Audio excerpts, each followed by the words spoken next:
The bar had been loud just seconds before, music pounding, bottles clinking, rough laughter bouncing off wooden walls thick with smoke and attitude.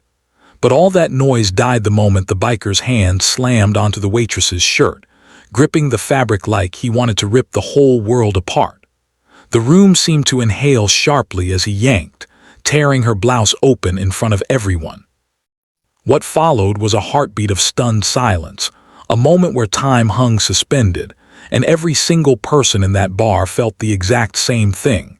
Something was terribly, terribly wrong. If you believe in kindness, second chances, and the courage to stand up for what's right, make sure to like, comment, share, and subscribe before the story continues. Alyssa had worked at the rusted roadhouse for barely 3 months. She wasn't the loud type, not the kind of woman who blended naturally with leather jackets, steel boots, and roaring engines.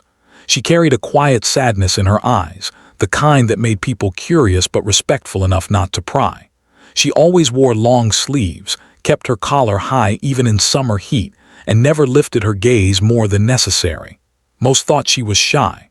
Only a few noticed she was hiding something. That night, a storm brewed inside the bar long before the thunder began shaking the windows. Jackson Wolf Merrick, one of the feared riders of the Iron Serpents, had come in drunk, angry, and looking for someone to blame. Alyssa accidentally spilled a drink on him while trying to maneuver through the crowded tables, and that tiny accident ignited something feral in him. He grabbed her wrist, yanked her close, his voice rough and rising. Everyone watched, unsure how far he'd go, and then, in one violent motion, he ripped her shirt open to humiliate her. But the humiliation never reached her, it reached him. Because etched across Alyssa's chest and shoulder was a tattoo, faded, scarred, and unmistakable.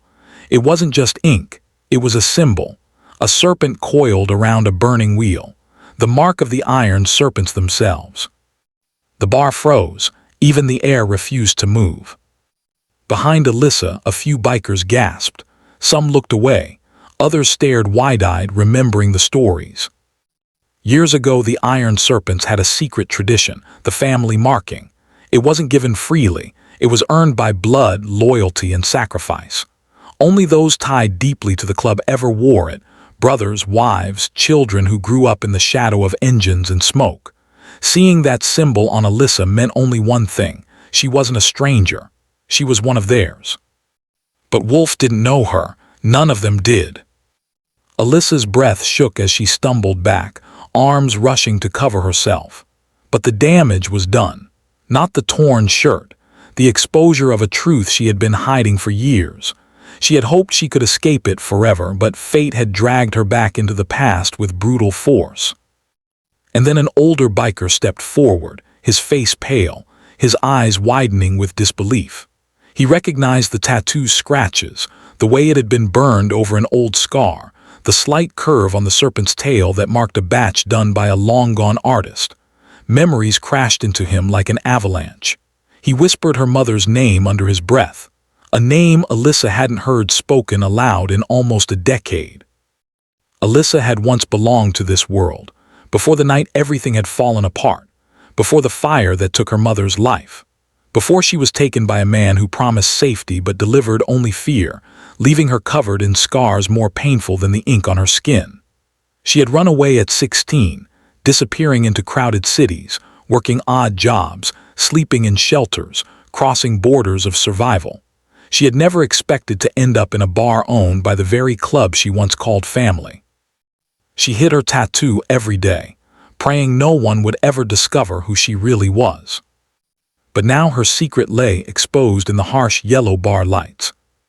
Wolf staggered back, stunned, as if he had ripped open not just her shirt but the gates to a buried story. The rest of the bikers stood frozen, shame flooding their faces as Alyssa's trembling form revealed a past none of them had imagined. Some wiped their eyes. Some shook their heads at the cruelty they had just witnessed, and some looked at her as though seeing a ghost. Alyssa felt her knees weakening. Fear washed over her, followed by exhaustion so deep it almost drowned her. But then something unexpected happened.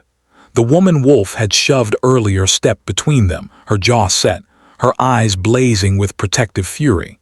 She wrapped her jacket around Alyssa's shoulders and pulled her close, as if shielding her from all the years of pain that had chased her into this moment. Slowly, one by one, the bikers lowered their heads, not out of guilt alone, but respect. They realized who she was, not just a waitress, not just a frightened girl, but a daughter of the serpents, the last living connection to a woman they once loved, once protected, once vowed to die for if needed. And they had failed her. Alyssa thought she would collapse, but instead she felt something shift, something soft, warm, almost forgotten. It wasn't forgiveness, not yet, but it was the beginning of being seen, truly seen, after years of being invisible. The club made a silent promise that night. They would not let her run. They would not let her hide. They would not let her suffer alone again. If this story touched your heart, please like, comment, share, and subscribe to support more emotional stories like this.